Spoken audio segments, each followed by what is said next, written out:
भावनगर रियासत को गांधी जी के साथ बहुत अच्छा संबंध रहा था। कुछ बाबत में दीवान प्रभाशंकर पटनी की गांधी जी राय भी लेते थे। दीवान प्रभाशंकर पटनी और गांधी जी बड़े अच्छे दोस्त रहे थे। गांधी जी पटनी के पास त्रापज गांव में ठहरे थे और बड़ा अच्छा वार्तालाप किया था। उसके बारे में कभी हम आगे जिक्र जरूर करेंगे। आज यहाँ गांधी जी के बारे में कृष्ण कुमार सिंह जी ने क्या लिखा था यह मैं आपको बताता हूँ। भावनगर के राजमहल में एक लिफाफा आया। उस लिफाफे में मनु बहन ने एक चिट्ठी भेजी थी।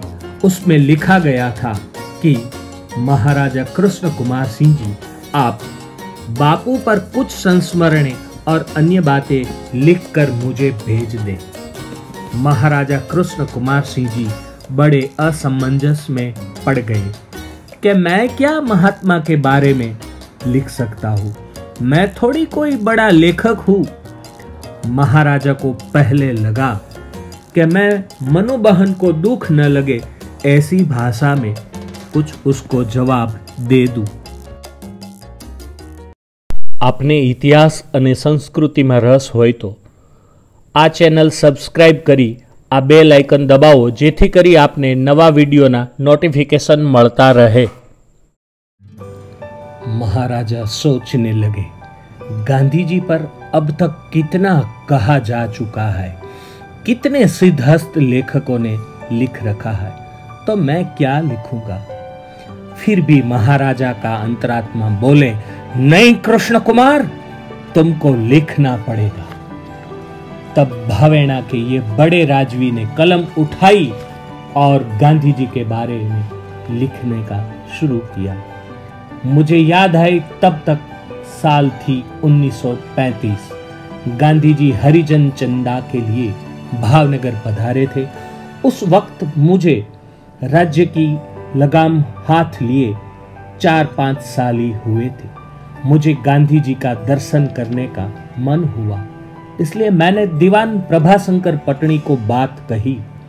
पटनी साहब तो बड़े खुश हो गए और कहा, यह तो बहुत अच्छी बात है, आपका बहुत अच्छा विचार है।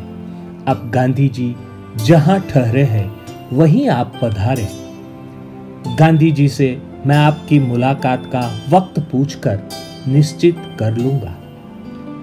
उसी दिन शाम को दीवान ने आकर मुझे कहा कि महात्मा जी कहते हैं मैं भावनगर आया हूं, इसलिए महाराजा ने मुझे नहीं लेकिन मुझे महाराजा को मिलने जाना चाहिए, इसलिए मैं ही आपको मिलने आऊंगा। इससे पहले मुझे गांधी जी का ज्यादा परिचय न था, इसलिए मैं उसका विवेक भरा ऐसा जवाब सुनकर क्षण भर तो मैं स्तब्ध ही रह गया। और दूसरे दिन मैं गांधी जी को लाल बंगले में मिला। उसकी आंखों में मैंने सौम्यता और जगमगाहट देखा। उसके हास्य की निखालसता का अनुभव किया। तब मेरा दिल उसका भक्त बन गया। उसने उसकी मीठी मीठी और सचोट भाषा में मुझे शिखावन के 2 शब्द कहे। जैसे जैसे उसके शब्दों एक के बाद एक मेरे कानों में आने लगे, तब मुझे यकीन हो गया कि देश की नाव जो कोई किनारा पर ला सकते तो मेरे सामने खड़ी यह प्रभावशाली व्यक्ति ही ला सकेंगे। उस वक्त मुझे प्रतीति हो गई कि मानव जात को ऊपर उठाने के लिए सैकड़ों साल बाद एक बार यह दुनिया पर आने वाला महापुरुष के सानिध्य में बैठने का मुझे सौभाग्य प्राप्त हुआ है। उस दिन का अनुभव आज इतने सालों के बाद भी मेरे अंतर में ऐसा ही तरोताजा रहा है। उसके बाद तो सालों पर साल बीतने लगी। मैं भावनगर रियासत चलाने में इतना मशगूल हो गया कि इच्छा थी फिर भी गांधी जी के साथ और निकटता प्राप्त करके परिचय प्राप्त नहीं कर सका। आखिर सन 1947 की साल आ गई और उसके साथ देश में राजकीय फेरफार होने लगा। इस समय में महीनों से मेरा अंतर में एक बड़ा मनोमंथन चल रहा था। मुझे रियासत की बागडोर लोगों के हाथ में सौंप देनी थी, परंतु कब सौंपना, कैसे सौंपना, किसको सौंपना, यह विचार रात दिन मैं करता था। फिर भी उसका सुझाव मिलता नहीं था। मेरे मन में ऐसी कोलाहल चलती थी, इसमें मुझे एकाएक 1935 की मेरी गांधी जी की मुलाकात और मेरा अनुभव और गांधी जी ने दी सलाह याद आ गई। तुरंत ही मैंने निश्चय कर लिया और दिल्ली पहुंचा और पूज्य महात्मा जी को मिल के मैंने मेरा अंतर मन खोल दिया। यह बात सुनकर उसको बड़ी प्रसन्नता हुई और उसने सरदार पटेल को मिलने की और चर्चा करने की सलाह दी। उसके बाद मैं गांधी जी को बार बार मिलने जाता था और सरदार के साथ की चर्चा की बात उनको वाकिफ करता था।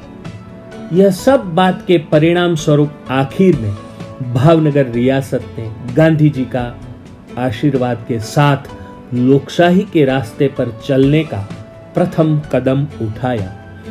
भावनगर वापस फिरते वक्त मैं उसकी रजा लेने के लिए गया।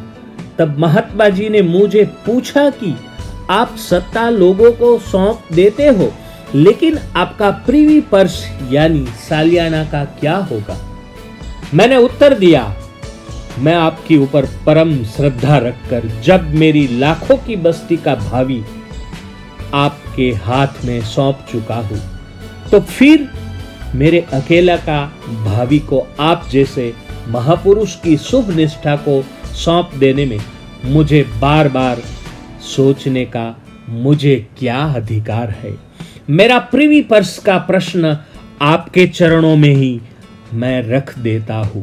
आपको ठीक लगे ऐसी तरह उसका उकेल करना। आपके हाथ से मेरा कभी भी अश्रेय नहीं होगा।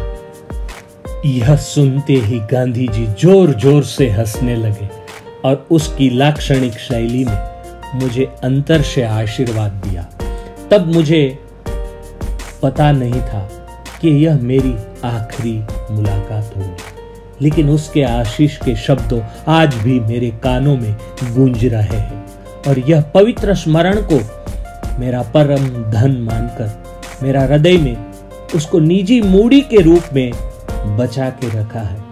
मैंने गांधी जी से पहली मुलाकात में बाल सहज स्वभाव से कहा था, अब आप साबरमती आश्रम में वापिस जाने वाले नहीं हो तो हमारे यहां आप आकर नहीं रह सकते। हम आपको सभी सगवड़ देंगे और आप हमारे यहां बसोगे तो हमारी जनता को कितना बड़ा लाभ होगा। तो आप यहां बसने का विचार करो, ऐसी मेरी विनती है।